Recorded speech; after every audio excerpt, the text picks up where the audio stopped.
Hi guys, my name is Eddie Ramirez. I do stand-up comedy. I usually say that when I begin because sometimes people see my fancy shoes and they think, oh cool, he's gonna tap dance. Um, you might have noticed my breathing is kind of heavy and loud, but that's normal for me. It's always the same. Don't worry about it. What you can do is if you don't hear me breathing for like 5 seconds, you can just like poke me up from the side, and when I go, that's when you know, okay, he's still alive. um, Usually when I get very tense, I I can hear the breathing myself because it gets heavier, and I'm easily scared. So this one time I went to see a horror movie at the cinema with my friends, and you know when the scary part is coming and there's like a build up, so it's all going very slowly and suddenly you can hear like.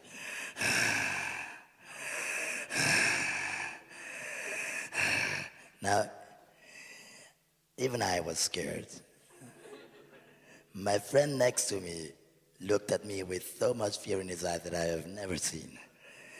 But I think the most afraid person in that moment was the young woman sitting in front of me who had no clue what was going on behind her. Um, I gotta admit something, I'm not a big fan of stairs. I know it's not a popular opinion, but like, I'm a tolerant person. Like when I see stairs, I can stay next to them. Like I just look at them like, oh, okay, you're here as well. Um, but I just don't need seeing people actually use them. Like that's irritating. Like, like not even you guys appreciate stairs. Like I've never heard one guy say to another guy like, hey, the other day there was that staircase, right? 7 stairs, 10 centimeters high each. Ah, you should have been there. No, never.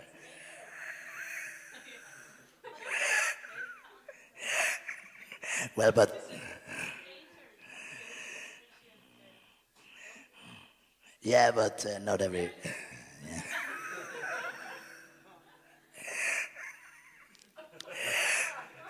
There go all my skate jokes. Yeah, and I go out a lot in Zurich, and usually I go out alone, and that is a couple of reasons. One, when you go out with one friend, or people see you two, and they're like, ah, that's a caretaker. And they always know that because they approach me, but they never look me in the eye. They always come from the side, and then there's my friend standing over here, and they're standing over there, and I'm just like, okay. And then they begin their speech. They're like, oh my God, it's so amazing that you take him with you, that you show him the world. Like that commitment, that you're a true hero. My friend just smiles and he's like, you know I can hear you, right? That's usually the first time they look down at me. And when they do, I usually just do. Now, when I'm in a group, I don't feel particularly comfortable because like some groups have like a gay guy or a black guy. I'm just like the quota cripple, like, and when you have all of them together, you can yell bingo. And but like at least like that, I can make some money. Like and even if you pay me more, like I can drool for the entire evening. That's no problem for me. And no, but that's usually why I'm alone. And when I'm out there in a bar or in a club and people start drinking, they start to ask me questions. And yeah, there are some good questions and there are some pretty like, okay, questionable ones, right? And like a classic is like, oh, isn't it difficult for you in a wheelchair when you want to get around and there's like so many people in the way, like you just, like you can't get through. And I'm just like, no, you know why? Because when you're in a wheelchair and you bump into someone, they always apologize. Every single time. And the funny thing is, like sometimes they go to the person next to them and say like, excuse me, you have to go to the side as well because there's this guy who wants to go through. So if you're lucky, sometimes there's like this little pathway in the middle of a crowd. And ever since that moment, my friends started to call me Disco Moses.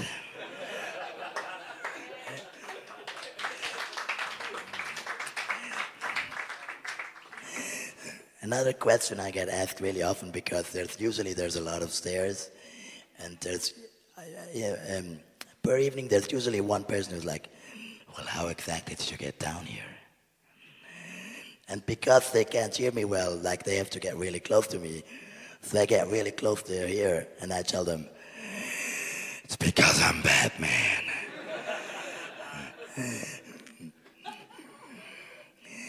Yeah, and but there's also a lot of like advantages that a lot of people don't know about. Like, you get a lot of free alcohol if you're in a wheelchair. Like, I usually just can roll up to the bar and the barkeeper won't see me, right? Like, I'm below everybody else. Like, maybe now he can see my hair, but that's about it.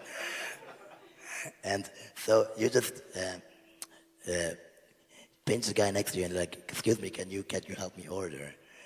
And then they order for you, and then you try to figure out, okay, is this guy kind of an asshole or not? And if they are, like, you're kind of free to go.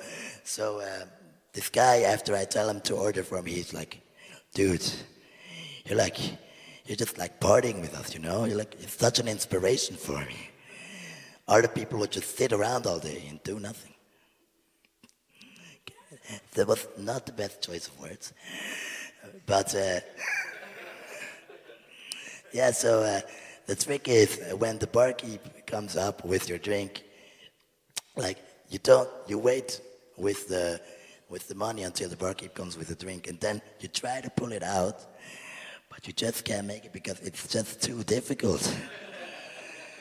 And then the other guy will see me like, listen, it's fine. I'll pay for you.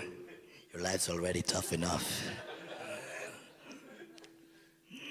And what's really crazy is when you're in a club and people see another person in a wheelchair at the same time.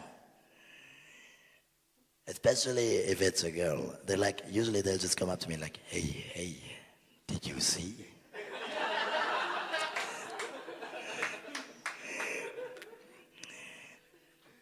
There's one over there. And I was like, of course I saw her. She's the only one I can make eye contact with. Like. So then they're usually like, well, you should go talk to her. You have so much in common. And I'm just like, well, I can't just, like, I don't know this person. I can't just roll up to her and like, nice rims, like, great paint job, like, and no, it doesn't work like that. And so I remember this one time I was on the dance floor enjoying myself. I've had a couple of drinks in me, and then there was this beautiful, beautiful woman, and she stared right at me, and she started walking towards me, and I'm like, okay, Edwin, keep it cool. Take a deep breath. And then she looks me in the eye and she's like, I'm the only one in here who understands you. And she tells me, I work with blind people. I thought about it for a second, and then I had to say, like, I'm sorry, I can't really see the connection. Then I tried to back away slowly backwards, and I was hoping I wouldn't hit anyone on the way back. But, who were kidding, they're gonna apologize anyway, so. So, yeah, another thing that happens a lot if you're like, that, if you're in a wheelchair, what that I struggle with is like, people, once they get drunk, they start to touch my hair without asking or knowing me. And usually I'm just like, hey, what are you doing? Like, I'm not a petting zoo on wheels. Like, what did you think? And she's like, oh no, your hair is so funny. You look like a poodle. And I just look at her and like, your hair is so funny. You look like a spaghetti monster. And yeah, like it's just crazy. Like so many weird situations. And another one is like when I need to use the train. Like there was this one time when I had to go to a comedy gig in Basel, and the train that was there at the station was like very high, so I had to get help to get up there. So I asked the conductor, "Excuse me, can you help me?" And he was like, "I don't know, it's very dangerous. Like, trust me, this is not my first day in a chair. I can show you how it goes. Like, it's not that hard." And he's like, I don't know. What if you fall down? And then I'm like, listen, I fell down a lot. I used to be a lot prettier. And he still wouldn't help me, so I just went back like 2 wagons and I saw these 2 strangers and they just immediately helped me and did it perfectly. The conductor was really surprised when he saw me again in the train. And I'm just like, hey, you made it. And but the worst experience I've had was a couple of months back. I went from Notville in the middle of Switzerland back to Zurich. I had sports. I play wheelchair rugby. For those who like have trouble imagining what it is, it's like synchronized wheelchair sprints for people who are very angry because they don't know geometry. So I'm trying to get back to Zurich, and this teammate tells me, "Hey, you know what? If you're in a wheelchair, you can buy a second-class ticket and ride first class." It's like, sweet! I never knew that. Let's try that. So the train arrives, and I get in there, and there's 2 conductors there immediately. And they both walk up to me, and one starts talking to me, and he sounds like a turtle. It's just like, "Sagreltivo, can you show me your ticket, please?" I'm just like, "Sure." And I show him my ticket, and he looks at it like, "Oh, that's no good. No, that. Oh, you're in. Oh no." And the other guy who's standing next to him, the second conductor, just looks at me and is like, "Yeah, this guy probably doesn't speak German." So he does the accent federal, oder? He's like, "But you know what the difference is between the second and the first class, oder?" And I'm like, "Yes, but you can speak Swiss German to me, it's fine." That guy was not amused. And so after a while, the turtle starts speaking again. And he's like, "Oh, what are we gonna do? We have to do something." And I'm just like, "Listen, it's fine, I'm sorry. I can just get out at the next station, get back in at another wagon. You don't have to do anything, you can just look and clap." And then after a while, the turtle goes like, "No, you're gonna sit here and think about what you did wrong today.